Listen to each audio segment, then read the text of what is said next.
adik-adik, apa kabar? Ketemu lagi sama Karya. Yuk kita mau share perikop ya yang di Markus 3. Nah, kita berdoa. Tutup matanya.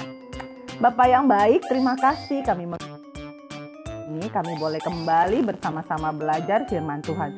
Tuhan yang siapkan hati kami supaya kami boleh belajar dengan sungguh-sungguh, dan setiap kebenaran yang kami terima kami lakukan dalam kehidupan kami supaya makin hari kami makin serupa dengan Kristus. Hanya dalam nama Yesus Kristus kami berdoa dan bersyukur. Amin. Nah, kita sudah di perikop ke-17. Yuk sama-sama. Markus 3-nya ayatnya yang ke-20 sampai dengan yang ke-30. Ya, yuk kita sama-sama baca firman-Nya. Buka di Markus 3-nya ayatnya yang ke-20. Kemudian Yesus masuk ke sebuah rumah mereka, maka datanglah orang banyak berkerumun pula, sehingga makan pun mereka tidak dapat. Waktu kaum keluarganya mendengar hal itu, mereka datang hendak mengambil dia, sebab kata mereka, ia tidak waras lagi. Dan ahli-ahli Taurat yang datang dari Yerusalem berkata, ia kerasukan Beelzebul, dan dengan penghulu setan ia mengusir setan. Yesus memanggil mereka lalu berkata kepada mereka dalam perumpamaan, bagaimana iblis dapat mengusir iblis? Kalau suatu kerajaan terpecah-pecah, kerajaan itu tidak dapat bertahan. Dan jika suatu rumah tangga terpecah-pecah, maka rumah tangga itu tidak dapat bertahan. Demikianlah juga kalau iblis berontak melawan dirinya sendiri, dan kalau ia terbagi-bagi, ia tidak dapat bertahan, melainkan sudahlah tiba kesudahannya. Tetapi tidak seorang pun dapat memasuki rumah seorang yang kuat untuk merampas harta bendanya apabila tidak diikatnya dahulu orang kuat itu. Sesudah itu barulah dapat ia merampok rumah itu. Aku berkata kepadamu, sesungguhnya semua dosa dan hujat anak-anak manusia akan diampuni. Ya, semua hujat yang mereka ucapkan. Tetapi apabila seorang Roh Kudus, ia tidak mendapat ampun selama-lamanya, melainkan bersalah karena berbuat dosa kekal. Ia berkata demikian karena mereka katakan bahwa ia kerasukan roh jahat. Nah, adik-adik, dari cerita ini kayaknya serem banget ya kok bahas tentang setan, roh, terpecah-pecah ini apa sih gitu ya. Jadi ceritanya ketika Yesus sudah viral gitu ya, di mana-mana semua orang sudah tahu tentang Yesus dan mereka bondong-bondong seperti yang minggu lalu Kak Ria sharingkan bahwa banyak orang yang pengen tahu tentang Tuhan Yesus, banyak orang pengen menikmati mujizat, banyak orang pengen menikmati berkat Tuhan. Nah, saking banyaknya dan karena Yesus adalah orang yang penuh dengan kasih gitu ya. Dia menyembuhkan, dia menolong, dia mengobati setiap orang-orang yang datang butuh pertolongan dia sampai gak punya waktu, bahkan untuk makan saja gak bisa saking sibuknya. Ini kayak kalau di rumah sakit padat banget jadwalnya gitu ya. Banyak banget pasien yang sudah antri sampai dokternya gak sempat makan. Nah, saking banyaknya orang sampai keluarganya, waduh kalau gak makan nanti sakit. Yuk kita jemput yuk. Nah, ketika mereka mau datang jemput, tiba-tiba di situ banyak ahli-ahli Taurat. Seperti biasa ahli-ahli Taurat dan orang Farisi itu pasti untuk ngapain? Lahan Yesus gitu ya. Dan kali ini mereka mulai memberikan pernyataan. Dia bilang begini, si lagi kerasukan setan deh. Dia kerasukan Beelzebul. Mungkin itu nama berhala atau nama setan di zaman-zaman dulu gitu ya. Terus karena Yesus tahu mereka jahat seperti itu ya. Yesus selalu tahu hati setiap orang. Lalu dia bilang sama mereka pakai perumpamaan. Kita tahu Yesus selalu mengajar dengan perumpamaannya. Nah, kali ini dia kasih perumpamaan. Gimana sih kalau iblis mengusir iblis? Kebayang nggak sih iblis ngusir iblis? Masa temen ngusir temen? Terus Tuhan Yesus bilang, kalau misalnya iblis ngusir iblis, ini kan namanya terjadi perpecahan nih, perang saudara nih ya, iblis sama iblis. Gimana mereka mau bertahan? Gimana mereka mau jadi hebat kalau saling perang?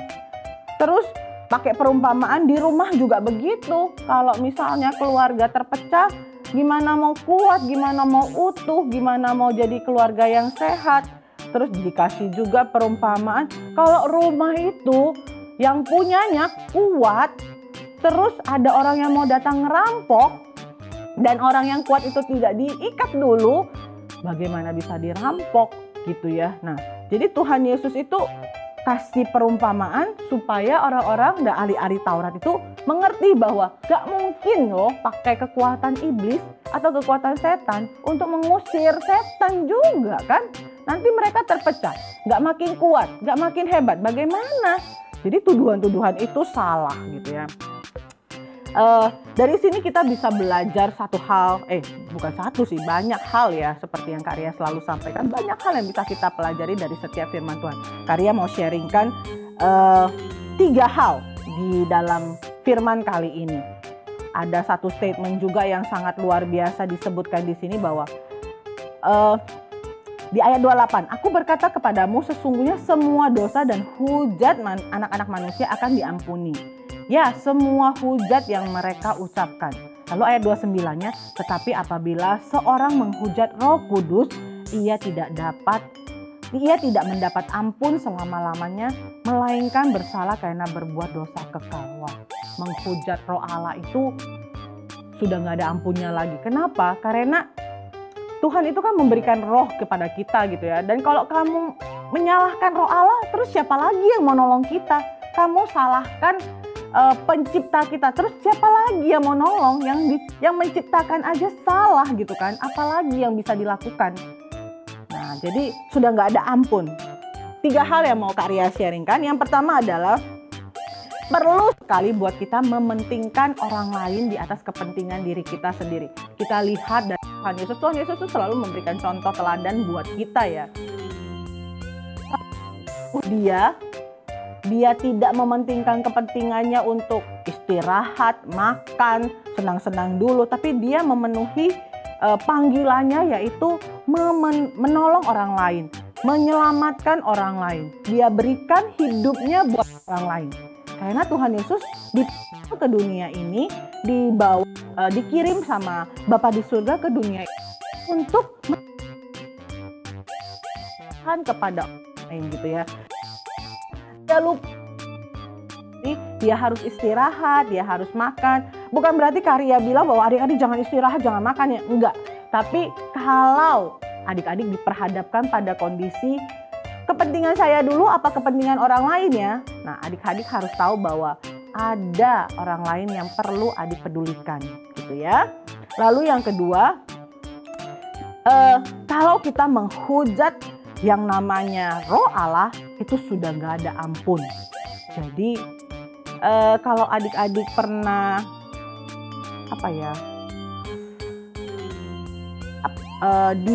dikasih tahu bahwa kita itu waktu kita belajar di kitab Kejadian, Allah menghembuskan roh pada kita, kemudian kita hidup mengikuti roh tersebut gitu ya, dipimpin oleh roh tersebut. Nah, kalau Allah yang sang pencipta ada di dalam diri kita, terus kita menyalahkan sang penciptanya, apalagi yang bisa kita lakukan gitu ya, yang menciptakan kita aja kita salahkan. Coba ingat nggak cerita Pinocchio waktu adik-adik nonton? Kalau misalnya pernah nonton ya, di Pinocchio itu ada yang namanya Jimmy the Cricket gitu ya, si jangkriknya yang selalu ngikutin si Pinocchio-nya, yang ngingetin, Pinocchio kamu salah, jangan lakukan ini. Ketika Pinocchio sedih, si jangkriknya yang menghibur. Nah, sampai akhirnya Pinocchio bisa celaka, sampai akhirnya dia dibawa sampai dimakan gitu ya, sama ikan besar. Itu gara-gara apa? Karena dia mengusir si jangkriknya. Sampai akhirnya dia tidak tertolong gitu ya. Untung Allah masih mengasihi dia sehingga untung masih ada yang mengasihi dia sampai akhirnya dia boleh diampuni gitu ya. Nah, tapi pada intinya adalah bahwa kalau misalnya yang membisikkan hal baik di dalam diri kita aja kita tolak, sudah nggak ada lagi yang bisa tolong kita. So, kalau misalnya ada bisikan-bisikan dari Roh Kudus di dalam hati kita untuk jangan nyontek, jangan lakukan hal yang buruk itu, jangan bohong, jangan melakukan hal yang menyakiti hati Tuhan. Ayo dengarkan, kalau kamu tolak, sudah tidak bisa lagi ditolong. Gak ada lagi yang bisa ngingetin kamu, Roh Kudus aja sudah kamu tolak, mau gimana lagi gitu ya. Lalu yang ketiga, poin yang kita pelajari, ini sekedar pengetahuan supaya adik-adik tahu bahwa Allah itu yang menciptakan segala sesuatunya.